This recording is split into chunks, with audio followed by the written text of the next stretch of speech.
the team at Rennsport. This is Dad talking with, yeah, that's Derek Bell again, with myself and Sheila. So there's Marcy, and the driver of the car for the Rennsport 3 was Patrick Long.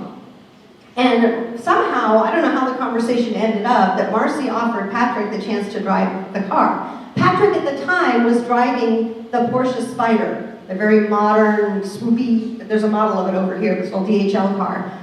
And in the winner's circle, they said, well, gee, Patrick, what did you think about driving this historic car? Wasn't that great? He goes, if anybody told me it was going to be that hard to drive, I probably would have told Marcy, no thank you. It was a beast, no power steering, no power assist, anything. But he had a really good time campaigning it for Marcy. And then we brought it back. They had it at Amelia Island a couple of years ago, and we had the whole team there representing it. They won a couple of awards. They're home with colds today, so I'm glad they didn't bring their cold here, but we do miss them. And again, my good buddy, Derek Bell.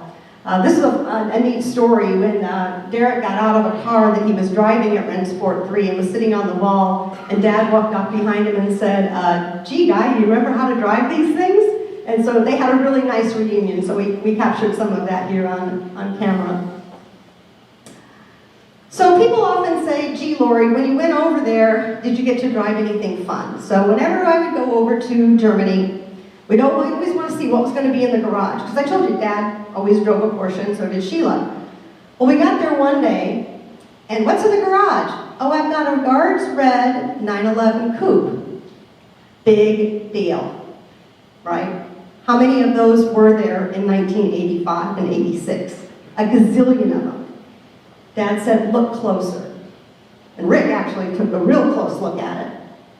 And if you look at it, as a coupe, you will see that there's this nice big seal along here. So some of you may have seen this car here and around Michigan. This is the 911 Speedster design study. So Dad had called one day and he said, hey, talk to Rick, see what you think. I see these 356 Speedsters and they seem pretty neat. What would you think about a 911 Speedster? Well, Dad, that might be kind of good. What do you want? Yeah, let's give it a go. So he got a 911 Cabriolet, and they took it down to the Special Wishes unit in Germany, and they started to go to work. They started passing notes back and forth and design figures and such. And so what they came up with was a car that you could take this windshield off and put this little windshield on. So then it could be like this with this tonneau cover, and then it also had a cloth tonneau cover on it. And Dad's idea was that depending on your mood, you would put on a different top or a different windshield and you go drive. And so the car did make it to production in 1988 and 89 as the first 911 Speedster. But the rest of the fun story about this that we can tell now, and that Dad got to tell at Amelia Island in 2013, when we showed the car up there, it was Rick and I driving it with Dad looking on, and Dad and I in the car, was remember those monthly management meetings I was telling you about? So Dad goes into one of those meetings, and the head of manufacturing, Rudy Knoppen, says, Mr. Schutz, I'm very embarrassed about my report today. I don't know how to tell you this. This has never happened before. We don't know what happened. We lost a car. We're building a car. It's supposed to come off the assembly line, and it's not there. And we don't have any idea what happened to it. Dad said, what color was it supposed to be? Guards Red. What kind of car? Well, it was a 911 Turbo Cabriolet with US spec. Dad said, I think I know what happened to the car. Go build them another one. They literally had gone in the middle of the night when Dad said, go get a car, and took it off the assembly line and told nobody. Brought it down and made this car. So after driving it around that time, I said, Dad, I want that car. And so somehow we made it happen. And so the car now lives here in Michigan and gets out to go to parties every now and then. It spent 2 years at the Atlanta Experience Center. If you have not had a chance to get down to Atlanta, if you do get down to Atlanta, you really want to add a stop to the Porsche Experience Center. It's a really great place. They got a great museum and fun cars to drive. And then we also had it at the Tantera Parade in Missouri 2 years ago for the 70th anniversary. So it was the darling in the lobby. A funny story about that. When I came down to use the copy machine, because I had some Zone 4 business to do, and I was going to use their printer, they said, well, we had to move all our business unit out of the way because Porsche's putting a car there. I said, oh, I think I know what car is coming, okay? I had to go get my copies somewhere else. So another neat car that happened when Dad was at Porsche was the 959. This was kind of one of those good stories, sad stories. The car had technologically everything on it that was way, way ahead of its time. And I'm sure there's others that can tell you more of the technical details about it, but with four-wheel drive, active suspension, twin turbo, all this other great technology in 1985 that didn't exist anywhere else was on this car. This car was a very expensive car to build, and it was being built to race in Group B, and they had to build 500 of them to homologate to race in the class. Halfway through production, they canceled the racing series. So remember that story I told you about? If we win, they won't ask how much it costs to build. Well, they asked. It was a lot.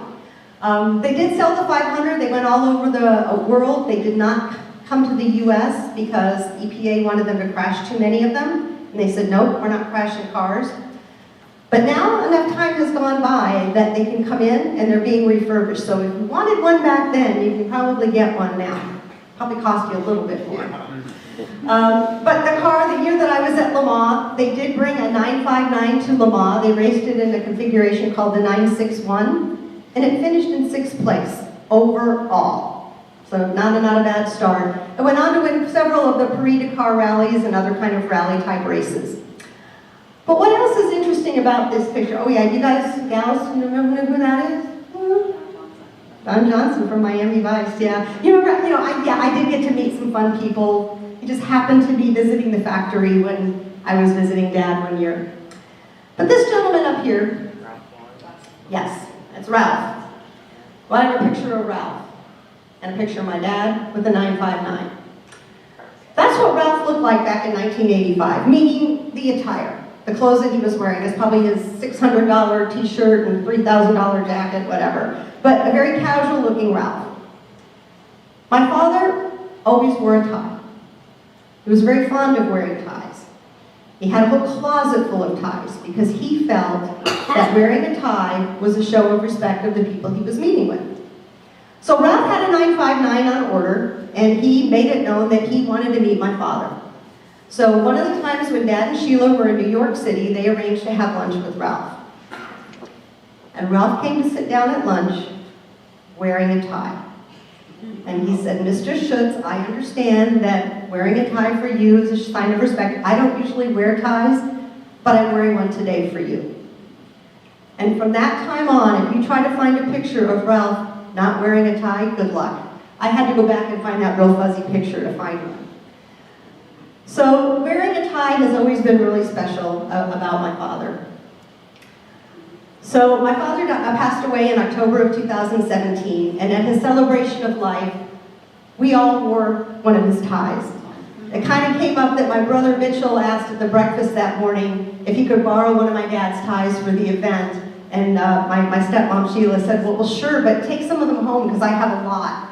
And so we went back to the house and we pulled all of those ties out and laid them out on the table, and I said, I'm going to wear one of Dad's ties.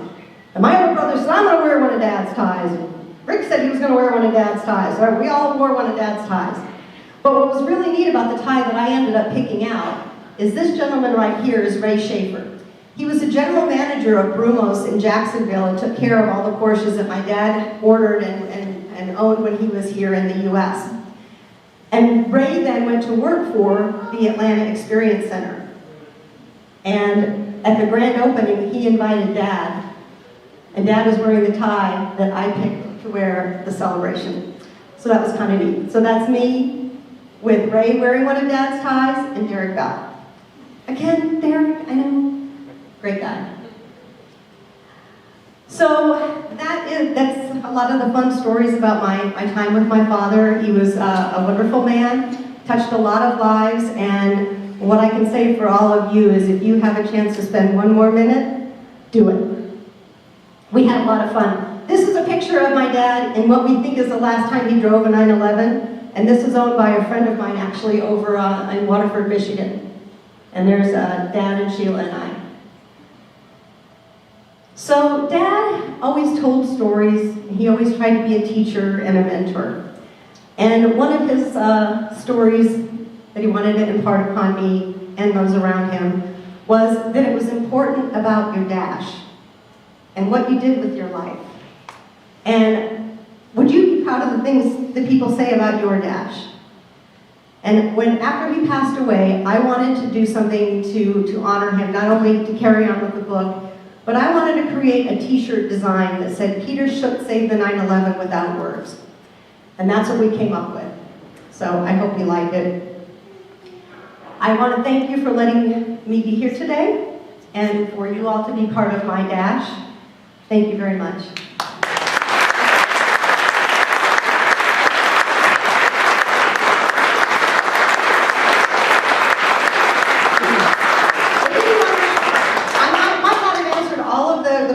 All the stories that you wanted to hear about. So if you do have any questions, let me know. I do have copies on the book for sale, and the proceeds go to my charity, which is the Komen Foundation. That's my Boxster. Kind of carry that pink flag proudly. Cool. Well, Lori, thank you so much. What a special lecture this was today. We'd like to give you our traditional gift, the Gilmore Car Museum Miles from Ordinary by our great Gilmore friend, David O'Lyons. So thank you so much. It was wonderful. Thank you, my honor.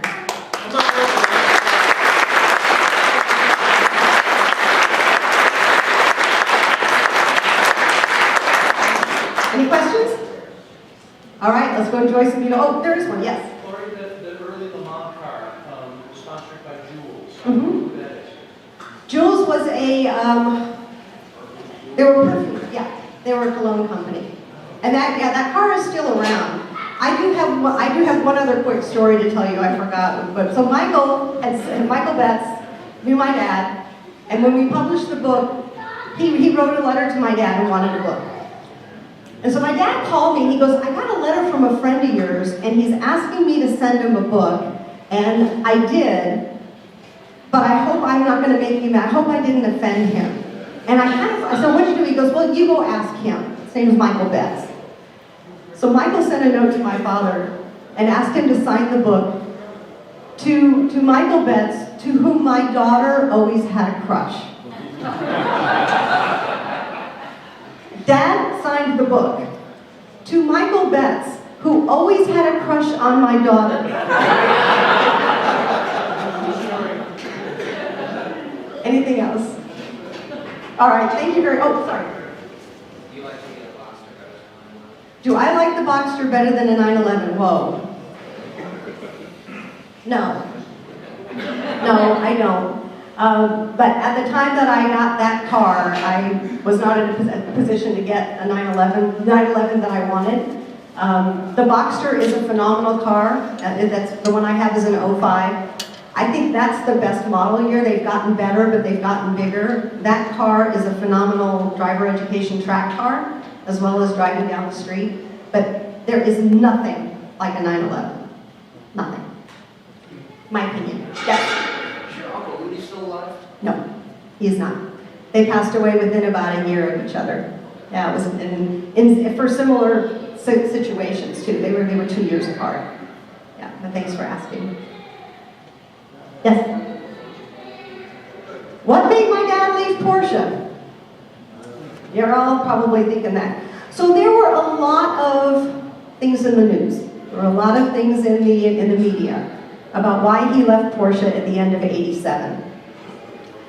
And some of them probably had an influence. So one was he spent way too much money on the 959. He concentrated too much on the US market. He wanted to spend too much time racing and building out racing programs and doing things that were too risky, and then Wolfgang wanted to start taking over more of the business, and so all of those pressures. And those are valid. You know, he had a good run, and he pretty much was able to do this, these programs, but they were a lot of effort behind the scenes to get them through. And at some point you just say, "Ugh, do I really want to do this anymore?" And that's the reason that was out there. The real reason is that Sheila got tired of living in Europe. It was a difficult way to live. It was, she was an American, wanted to come back home, and had actually already purchased a home in the United States and started, she was always traveling all over the place, most of the time with him. And she said, "I'm ready to go back to the US." He said, "Okay, we're going." So it was all about love, for the most part. And they spent 37 beautiful years together, and she and I were with him to the last day. Yeah, great gal. Yes? You made several references to cars being in Michigan in private collections or museums or what? All over. They come out at, some of them are going to be here. Some of them have been out down at Amelia Island and Parade. There are actually a ton of collector cars that, these happen to be the ones that I know that are special in my life with my friends, but the amount of cars that there are in Michigan that have significance is actually quite incredible. One of the ways you can see them is to come to an event, okay, this is a plug, to the Deutsche Fest this summer, because a lot of them come out to be on display there. There's a couple of collections over in the Detroit area. The Henry Ford Museum has several. So it's, they're all over the place. Most private collectors, that's why they're private. But they do come out for particular shows when they're invited. At the other shows, you can go to things like the Porsche Parade, Amelia Island, Concours de America, which is at the end of July at St. John's. They come out of the woodwork, and that's where you see them and where you can meet the owners. Yeah? Yes? A few words about the demise of the 928 and the 944. The demise. Okay, well, I can tell you Lori's opinion. I'm a historian, but not, to that level. The 928 was a very difficult car to keep going. The way it was built, it was not very standardized, and so it was a lot for the company to keep it going. And the 944, I think at some point models just reached their end. Now, could they have taken the 968 and kept calling it a 944 and kept it going? Like they have, the 911 from my SC versus a GT3 of today, you might say that's a completely different car, but it's still a 911. There was a choice to say, could you have called the Panamera really the 928 of the future? You could have put the same number on it. It was just the evolution of you taking a car as far as you could go, and it was time to build something that was newer. We're going to have the same transformation happen that we went from the air-cooled to the water-cooled, and a lot of people are still upset about that, right? And we're going to see the same transformation as we move to the Taycan and the electric era. We kind of did that transition from internal combustion to hybrid to the electric cars. When you hear the Porsche marketing people talk about the electric car, they say, we know you love what you have, and we're going to ease you into the transformation of what cars are going to be like in the future. It's just the evolution of what happened. You call it the demise because you're sad that they're gone? Yeah, we all are. But they're still alive, right? We're still restoring them. Some people are making them into retro cars, outlaws, because you can't get the old parts, so let's put on good new parts. So we're keeping them alive. Yeah. Time marches on. Yes? You talk about evolution and the end of an era. Talk about manual transmissions. Have you driven a PDK on the track? I love to shift. A lot of people that grew up with a manual transmission love to shift. It's technology. The PDK is faster. If you get somebody like Derek Bell and one versus the other, they will not go back. And some other people can talk more on the technical side of them about how they're easier to maintain, they don't break as much because people aren't cramming things into the wrong gear. To me, as a driver, the best of both worlds is what they did with the GT4, where you still shift, but it does the auto rev matching, so I don't have to take my little feet and try to heel and toe. And so I don't blow up the engine and over rev it. So there's a little bridge there for those of us that still like to shift. It's the way of the future. It's just, that technology shift. And maybe somebody else has something, else to say about that, but that's kind of what I've seen and what I've heard from my friends. Driving a PDK, when I'm an instructor for DE, and I get somebody, I'm going to use my paddle shifters. I said, heck, the car's smarter than you. Just learn how to drive and let the car take care of itself. And that's usually what they do. Yes? What is your favorite 911 variant? My favorite 911? The one I have, at 1980? No, actually, my favorite is the GT3 RS. I just think that the styling of that car and the wing and the sound, but that's just me. And I think that's why there are so many different 911s, is everybody has the one that they want, that they ordered, and the color that they want, and all the different, packages. What's your favorite one? See? No, when I win the lottery, I'm going to buy a GT2 RS. That's a good one too. Oh, there's a lot of them out there. And they always said at Porsche that they're going to build one less than the demand. And they kind of kept that going. Okay, thank you so much. Enjoy the museum.